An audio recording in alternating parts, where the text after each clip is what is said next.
So, long story short, in terms of industry consolidation, no. Short answer is no. I don't expect to see dozens or more companies falling off the cliff anytime soon. I don't see it.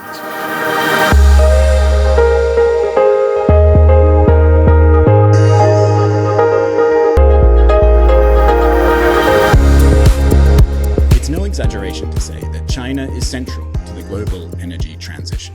It dominates the solar, battery, and EV supply chain. It's also deploying all three technologies in huge volumes. But China's clean technology marketplace and manufacturing landscape are facing challenges and undergoing transition. This is the Smartery podcast. I'm your host, Jonathan Gifford. My guest today has been a China renewable energy expert before there really was a renewable energy industry in China. Frank Haugwitz is a senior advisor for Apricum, the cleantech advisory. Good to see you and good to speak to you. Thank you for having me. And we're talking all things China, and it's been a tumultuous time for the solar industry, also with geopolitics as well. In September, Chinese President Xi Jinping said that China would reduce its greenhouse gas emissions by 7 to 10% by 2035. Now, China, with its vast population and economy, is the world's biggest carbon emissions source in terms of a single country. So how big a deal is this commitment? Well, I mean, it's good to see that finally China has quantified its target, or specified its target, a 7 to 10% reduction by 2035. At least shows a continued commitment. That is good to see. So that means they remain and stay on track. I mean, we have noticed other countries around the world who are kind of off track right now. They favor fossil fuels versus renewables. Not so in the case of China. True, it is debatable whether 7 to 10% is ambitious or is it half-hearted or is it kind of, what business as usual. Hard to tell. Yeah, I mean, true. China is with 30% share of annually emitted CO2 emissions, the number one emitter or source of carbon dioxide emissions. But no, it's a clear sign and a clear commitment. And I mean, not to underestimate, Xi Jinping put his own name to it. So that means, assuming that maybe in I don't know 5, 8, or whatever 10 years down the road, he might be replaced by the next president. Yeah, so at least China will stick to it because he had put his name to it. Yeah, so that's usually a kind of a guarantee. And yes, of course, along with that, sure, there will be structural adjustments within the industry, more restrictions, more requirements to deploy renewable energies. And here, even that, he did specified of how much wind and solar power in particular is supposed to be deployed by 2035. So overall, at my end, I see it as a very clear yeah, commitment for the years to come. Well, and we've seen in China in the past that some of these targets get well surpassed, that they're actually more of a baseline than a ceiling. That is correct. I mean, whatever target is being hammered out or officially released is supposed to be taken as a minimum target. That means the government expects you, companies, individuals, not just do as much as you were told to, you are expected to exceed the target, outperform. Yeah, true. On the other hand, if you have looked at previous targets, remember, actually 5 years ago, as well during the UN General Assembly, Xi Jinping, he announced by the 2030, 1,200 gigawatt of wind and solar power generation capacities will be installed. Well, that target was already realized by September last year. That means 6 years ahead of schedule. That is rather unusual, even in the context of Chinese targets formulations. Yeah, I mean, to say the least. Yeah, I mean, yes, the one could argue that they have been deliberately set so low they would be effortlessly surpassed anyway in no time. Yeah, but which to some extent is certainly true. but no one has seen it coming, how much would have been installed wind and solar PV, in particular the last 2, 3 years, including 2025. Yeah. So yes, it is a minimum target. So if I'm not mistaken, Xi Jinping announced 3,600 gigawatt are supposed to be installed, up and running by 2035, wind and PV combined, which is, if you combine this to 2020 levels, not that much. Actually, it would, I mean, strictly speaking, the annual deployment volume so far last year and the year before and this year, and to what compared to what is supposed to come for the next 10 years, yeah, would drop by 50% annually. That would be a lot. So that means from, let's say, 280, 300 gigawatt of PV per year. Now that would mean we are down to 150 per year and lower. But so no, it's a minimum target. Yeah, it's hard to imagine the Chinese market contracting to 150 gigawatts a year for solar PV. I mean, that would wipe off a good number of companies. I mean, they basically, because, I mean, the very large share of the industry, of the PV, Chinese PV industry, is heavily dependent on the domestic market and the domestic demand. Yeah. Give you one example. The thing how I track demand on the ground is basically through domestic public procurement tenders for solar modules. Yeah. So the last 2 years, it was 250, 300 gigawatt per year. So roughly in line of what have been installed during those years as well. And you have a good 230, 240 companies bidding for such kind of tenders. Overall, there might be around between 8 and 900 tenders per year. So that means each and every day, 2 to 3 tenders or more are being released. Yes, the top 10 of those 230 companies, they capture 50% of these tenders. But the other 50%, then you have another 30%, yeah, they will never ever get any tender. But you have another 30%, they win 1, 2, 3 tenders, which allows them to stay in business.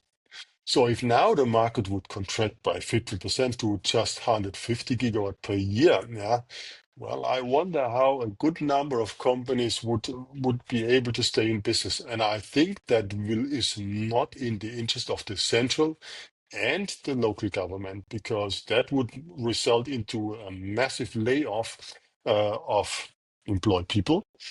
And that in the, let's say, macroeconomic context wouldn't do any good. Not to mention the layoff as well for local governments. I mean, these companies are a vital source of revenues.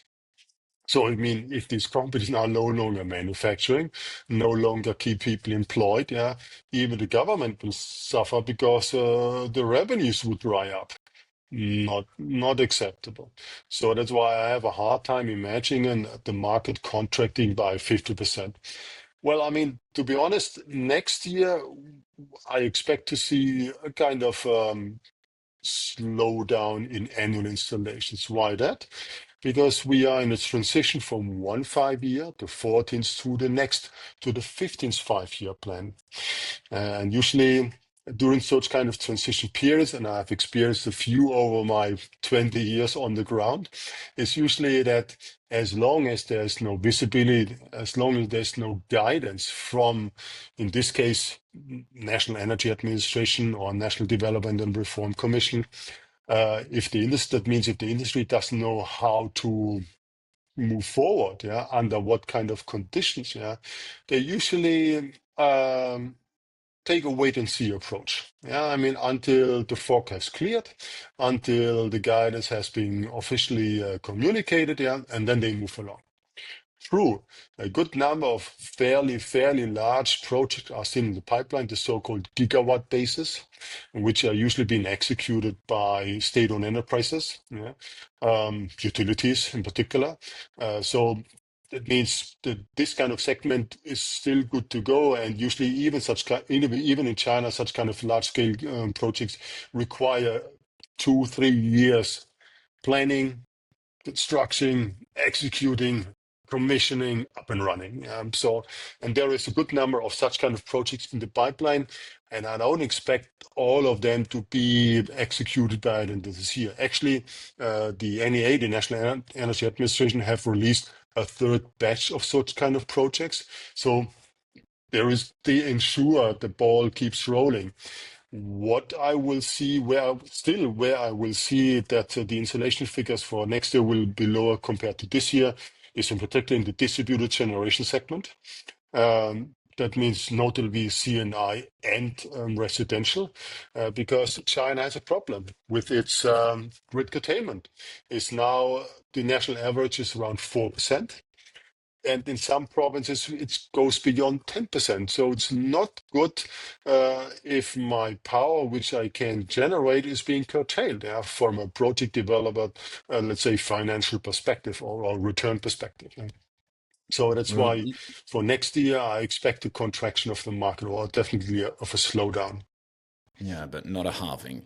That would be No. unlikely. Yeah, but I mean, if it goes from let's say this year 300 down to 200, 200 plus in, let's say, an optimistic scenario. I mean, to be honest, my crystal ball is as murky as yours. Yeah, I might be able to read between the lines. Okay, yeah, but even then, if there is a kind of an announcement made at short notice, yeah, you never know. Yeah, I mean, by March we may have more visibility because during the National People's Congress, China is expected to officially release its 14th five-year plan, possibly including the one for energy policy. That would be good because March, that is digestible. I mean, usually because January, February, traditionally speaking, is anyway not these booming months, yeah, rather not. But if by March the plan will be out, the industry has its guiding and its visibility, so we are good to go, yeah. But 10 years back, it took 2 years until the plan came out, yeah. Similar conditions, yeah, too much was installed, yeah, in a very short period of time, yeah. So the government wanted to kind of, reduce, slow down, yeah, and make sure. But what is clear as well for the next five-year plan, quantity trumps quality. I mean, is the other way around. Quality trumps quantity. That means more is not necessarily better. And if we have a good curtailment issue growing, yeah, since early this year, yeah, me from a government perspective, I would do good to make sure whatever's being linked to the grid, that actually the generated power can be fed in the grid. One example. Down in Guangdong, one of the larger markets for distributed generation, because it's a densely populated province, not much of large empty spaces for ground mount systems. Well, 50% is a no-go. That means the low voltage grid capacities are beyond its capacities. Yeah, so 50% of the province is a no-go for any further distributed generation projects. And what else comes into the picture? Since June, China is home to a revised policy for electricity tariffs. Fixed feed-in tariffs, like in the past, like guaranteed by the renewable energy law, is history. Now everything is subject to the market. Yeah, all provinces are expected to conduct auctions for so-called contracts for difference-based projects. And the first example, Shandong, which is the number one market for distributed generation, they finalized its first auction already. Well, and believe it or not, I mean, the benchmark tariff is 0.039 RMB per kilowatt hours. I'm not converting this into now euro cents or US dollars. It's kind of small, yeah. And so they gave a kind of range between where the bid prices were supposed to be. It was between 0.0123 and 0.035. Yeah, so even already much below compared to the benchmark, the electricity in the province. Yeah, well, the bid prices were 43% lower compared to the higher level of the range being communicated by the Shandong Development and Reform Commission. A 40% discount, that's a lot. Yeah, wind in comparison was only 19% lower. So that too speaks volumes. That means that maybe in the next 5-year plan period, developers may favor wind over PV simply because the returns are higher, and that is what the government seems to favor. Yeah, wind over PV for the time being. Yeah. So yeah, it remains to be. And these are tough times. Yeah, I mean for the developers having to digest a 43% discount.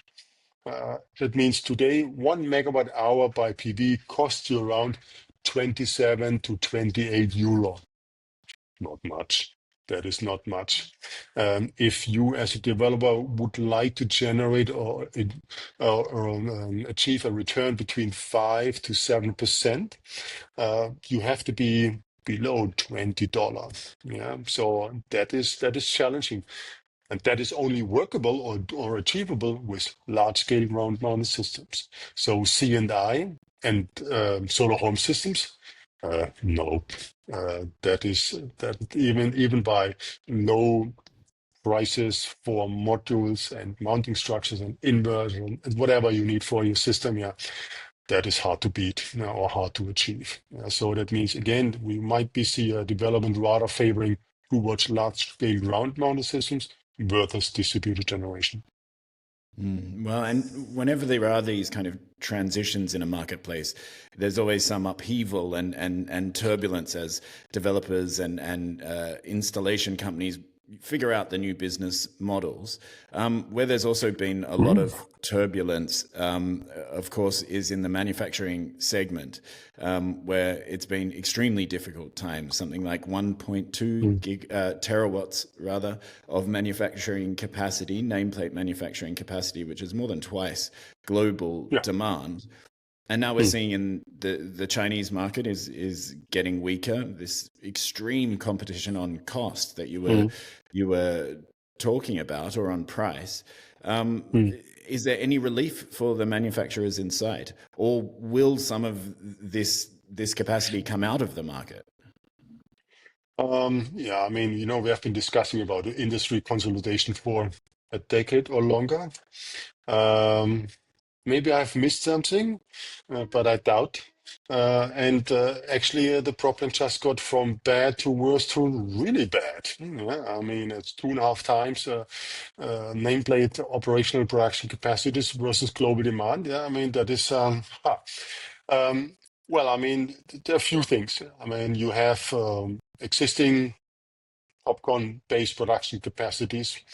Heterojunction is moving into fast, and perovskite is not to be ignored either. Yeah, I mean, there's always a kind of jockeying between these technologies. Yeah, I mean, the workhorse right now will and is TOPCon, but not forever. Yeah, I mean, 2-3 years down the road, certainly heterojunction will capture a larger share of existing capacities, and perovskite takes a little bit more time, yeah, to really see something similar. I mean, gigawatt-sized fabs like we have in the TOPCon area. Consolidation? No, I mean, honestly, not. It's actually is rather it's rather the opposite. If you see or if you zoom in onto provinces, yeah, some of the provincial governments like Zhejiang, Jiangsu, Qinghai, Gansu, they do encourage their manufacturers to execute the projects they have approved for the running 5-year plan period. So that means December 31st is deadline for many of them. Governmental officials would like to see projects being realized they have approved in a certain time period. Because in too many cases, their own promotion or demotion depends on it. Yeah, I mean, because many of these government officials would like to move on to the next higher position, of course. Yeah, and if then their track record is rather kind of questionable, yes, delivered, project approved, but not realized, and not so good.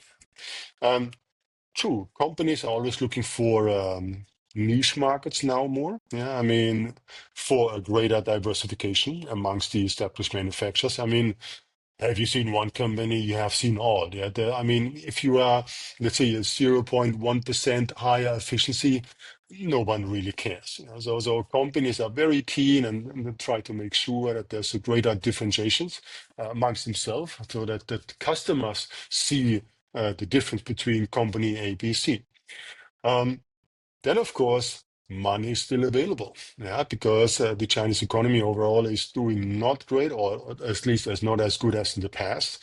Let's say between the early 2000 years until 2010, 2015-ish roundabout, yeah. But the last 10 years was kind of, and in particular the last 5 years. So, yeah, solar PV, in addition to batteries and electric vehicles, have been labeled by Xi Jinping himself as the new productive forces. So anyone and everyone has been jumping on that wagon. And I said, all right, we answered this call. Yeah, Xi Jinping wants, we delivered. And true, I mean, global demand was expected to keep climbing up. Yes, 2022, 2023, Europe with the invasion of Russia in the Ukraine, yeah, has kicked off a massive demand for solar PV, driven by the fear the lights will go off. Obviously, the lights are still burning, and hello, no more boom, yeah, anywhere in the world, yeah. The only boom country actually was China. So a consolidation. What we may see a change of kind of business model. Companies used to favor to be vertically integrated, to have everything under one roof. Uh, that is no longer paying off, because if I have idle capacity under my roof, which is losing money, and I can buy the goods I require for my production on the spot market, and which are cheaper, well, I buy it from third parties. Yeah. So that means we may see a kind of no longer vertically integration, but more horizontally. What we have seen. All right, well, now we go into storage. Now we go into monthly structures. And now we put on trackers. Yeah, I mean, to have this kind of one shop turnkey solution provider, and all these fancy descriptions of however you can call yourself. And so that, but then, yeah, but you still have new companies, new brains, yeah, because you have some guys, they have a proven track record of 10, 15, 20 years, are very good, very knowledgeable in terms of technology and what it takes to build it up, to make it bigger. Yeah? And they can convince investors. One example, there was one call from conducted by a perovskite based company. 800 people joined the call. So, I mean, investors, they are yearning for opportunities and where to put their money. I mean, traditional industrial sectors are no longer attractive for a number of reasons. So where's the future? And renewables, they are. I mean, they are considered to be part of the future. So long story short, in terms of industry consolidation, no. Short answer is no. I don't expect to see dozens or more companies falling off the cliff anytime soon. I don't see this. As you and myself, we both know, having been engaged with the Chinese market for a good number of years, yeah, and we both have attended large-scale exhibitions on the ground in China as well. Chinese companies are very good survivors. And right now, whatever money they can generate, even through the domestic demand or global exports. True, many of them have new markets on their agenda. Yeah. And in many of these new markets, customers, they do not necessarily require the latest of the latest products. Yeah. Is it now a 730 watt module, or 735 or 740? It's 26.58% efficiency. No. You have customers in a good number of countries. For them, I go along with the 550 watt modules, yeah, at very competitive prices, yeah. And that is a lifeline for many of the smaller players, yeah, who are still in business, up and running, and they meet the needs of such kind of niche market customers, so to say, yeah. And to finish on that, whatever revenues they have and generate, yeah, this is being put into R&D, because R&D ensures I'm staying business, I'm yeah, keep the edge. Yeah, ideally ahead of the curve. So yes, R&D is tops everything, and that too is as well very much favored by local governments and central governmental entities. Yeah.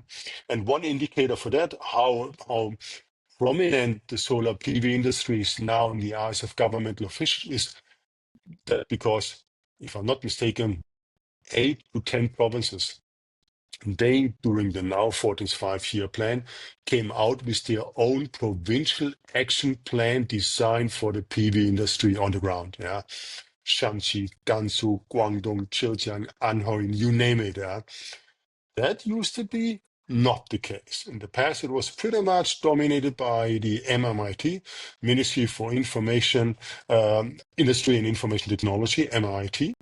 No more. Now, good 8 or 10 provinces, they have their own provincial development plan for the PV industry. Yeah? Gives you, and they are fairly detailed. I mean, they are really they know what is happening on the ground now. They know what the industry kind of support now. Yeah? I mean, for what kind of cell technology, what kind of applications, yeah, the next generation, yeah. That is something I would love to see anywhere in Europe. Yeah, to finish. So yeah, This no, kind of the upstream sector is will remain very interesting. Um, I expect to top-notch solutions will come along our way. Um, and if some companies will disappear, honestly, they won't make a difference. And even more, the names in most cases we may not ever have ever heard about them in the first place. That is not to be disrespectful. Yeah, I appreciate what they're doing and what they've been for the industry and in the global context for the bigger picture. Yeah, but if some of them will disappear, we won't notice. Yeah. Sure. Well, you mentioned this horizontal integration, and earlier talking about grid curtailment or the curtailment of solar Mm, being an issue. That leads naturally to energy storage. Now, previously mm, in China, there was this kind of mandate that some kind of large scale energy storage had to be kind of true, co-located with large scale renewables. I understand that's true. no longer in place. Um, do you see that there's still a business case for battery energy storage? Because obviously the need is there. Yeah. Well, yeah, yes and no. I mean, true. This kind of policy mandate has been abolished. It's no longer in place since June 1st this year. Before that, and why government has taken this kind of, let's say, surprising decision, yeah, because it runs counter the common wisdom. Yeah, I mean, you are dealing with grid curtailment, and why not store the generated power and use it during the night? I mean, we all know that. Um, well, fact is that in most cases, those installed electrical energy storage systems, yeah, were hardly used. I mean, they were, and if so, were underutilized. Yeah. So actually, it pushed up the prices in terms of total cost system. Yeah. So so it was an investment, did not really pay off. Yeah. At the same time, from a regulatory perspective, that in that environment, it is not really designed to make it attractive for such kind of business. So, yeah, I mean, for you, let's say, being a proud homeowner of a single standing house somewhere in Germany, yeah, with your own rooftop systems and your battery in the basement, fine. Yeah, it is regulated. Yeah, you can run the numbers. You know the returns. That is just not the case in China. So, in the last 1 year, 1.5 years before now it became effective, a good number of developers simply refrained from deploying battery system because they said, well, they were reminded by the government, but at some point they said, well, they convinced them what is actually needed is a better fine-tuned regulatory environment to make it really a business case. As well, in too many cases, even they came out with an X amount percentage of batteries capacity has to be in place, matching an X amount of megawatt and gigawatt of PV capacity. In too many cases, that battery capacity were just too small. Yeah, what the Chinese companies are looking now, it's air compressed storage in the range from 300 to 350 megawatt hours. I'm not surprised. In China, everything is usually bigger than anywhere else. Yeah. So if you would say, yeah, you have a 40, 50, whatever, 60 megawatt hour battery system, lithium based, yeah, you in Western countries say, wow, that's big. It's a gigantic. Not so in China, yeah, but over there it's still considered too small, yeah. But the National Energy Administration responsible for the revision or for the for calling off this policy mandate. Yeah, they already came out with a 2025 until 2027 action plan for storage. Yeah, so government knows about the potential. They know about the need. They know now. They know about the necessity. But in addition to storage, they do heavily invest in grid expansion. So state grid is working day and night and in investing dozens of billions of dollars annually, yeah, in its grid infrastructure, which is a real asset. And the current, let's say, national average 4% grid curtailment. I mean, there are countries that are worse. Of course, there are countries that are better. Yeah, but if I take into account that China is home to 1,100 something else of operational PV power generation capacity, it's not bad. It's Yeah, not bad. absolutely. 4% Over a of terawatt. it's fine over beyond 1 terawatt. Yeah. So and how in the past it was much worse, and the way they usually deal with such kind of issue, they have been putting the promotion or demotion of governmental officials on the line. So they gave them a benchmark, and the benchmark was 5%. And they managed to get it under control in no time. As well, at that time, officials they favored cheaper coal-fired power plant generate power compared to the more, let's say, more expensive renewable power. At the same time, cross-provincial border sale is still a kind of an issue. In many provinces, they stick to it's us what we have in our province, and we deal with that. Yeah, before we accept something from our neighboring provinces. That too is being under, let's say, being scrutinized by the central government, yeah, and how to make sure that this won't be no longer the case, yeah. But this is usually a transition, yeah. But yeah, no. So storage is not off the agenda, not at all. That remains in place simply because the necessity is given, but the business case area still requires some fine tuning, yeah, to make it financially attractive and financially viable for project developers. Hmm. Okay, well, we're almost out of time, Frank. Of course, you were talking about the enormous scale of everything in China, Hmm. and I think nowhere is that more apparent than with electric vehicles, EVs. I think I saw a statistic that the first 9 months of this year was it 15 million EVs were sold in China. This is extraordinary numbers. How do you see electric mobility interrelating or interacting with renewable energy in China? You know, there are these things like vehicle to grid, vehicle to home, smart Hmm. home, these kind of concepts. Do you know, are they kind of renewable deployment and EVs going hand in hand in terms of policies and the True. way they're being rolled out in China? That's the beauty now of the current 5-year plans. The last one and the fourth one come, and then the forthcoming one, yeah. Because in the past you had single, isolated 5-year plans, and that has been leading to a kind of there was a lack of coordination, harmonization amongst the plants, so everyone was doing its own part, yeah. But to make it better, make it more efficient, get the most out of it, yeah. So that's history.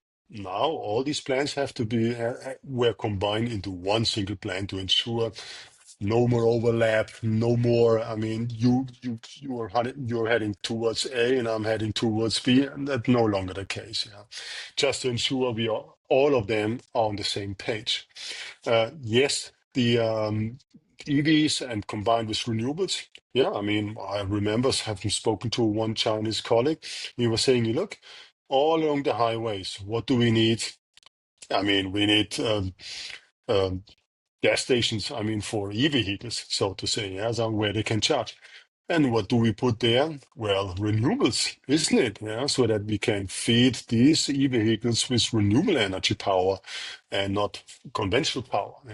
Yeah. So yeah, there's a great deal of, let's say, nationwide electrification of the highways, trains as well. Yeah, so not only the cars, trucks, as well the waterways. Yeah, I mean, whatever means of transportation is subject to renewables. Yeah, if it's more, let's say, financially attractive, yeah, and allows, let's say, kind of decent return, good. Yeah, companies are usually going for. And socially, renewables is being accepted. What I like in China is basically how they raise awareness. I mean, I know the word propaganda, in particular, in let's say in the German context and its history, is carrying a rather negative connotation. Not the best word. In China, it's all pretty much to bring people on, I mean, to raise the awareness and bring them to the same page. So here, wherever you are in the country, whether you are in the big cities or on the rural side, you see huge billboards with a low carbon lifestyle, safe energy, go renewables, yeah, safe water, etc., etc. And and at some point, even the last Chinese colleague will have gotten it at what it means, yeah, and this is the direction we want to go, yeah. And once you have 1.4, I mean, statistically speaking, 1.4 billion people behind that, yeah, that is something hard to stop. Yeah, and so yeah, and yeah, that's what I like in terms of you get them people to support it. Yeah, it's nothing exotic. Of course, in the beginning, like anywhere else, something I don't know, I'm a little bit more cautious. Yeah, but the moment it has been penetrating through to society, through the economy, through the business, yeah, it is well accepted. Yeah, so yeah, no, I mean. Whether it's EVs or PV or wind or renewables in general, yeah, that is certainly it will be very interesting how that will further evolve in the, well, at least during the next 5-year plan period. Yeah. Well, we'll be watching it closely. Frank, thank you very much for your time today. I think we might have to check in again in a few months' time. There's so much happening in China, and China is so crucial in the global clean energy ecosystem right across the supply chain. Frank Haugwitz, Senior Advisor for Apricum, thank you very much for joining the Smartery podcast today. Thank you, Jonathan. Thank you for having me. Pleasure talking to you. Huh?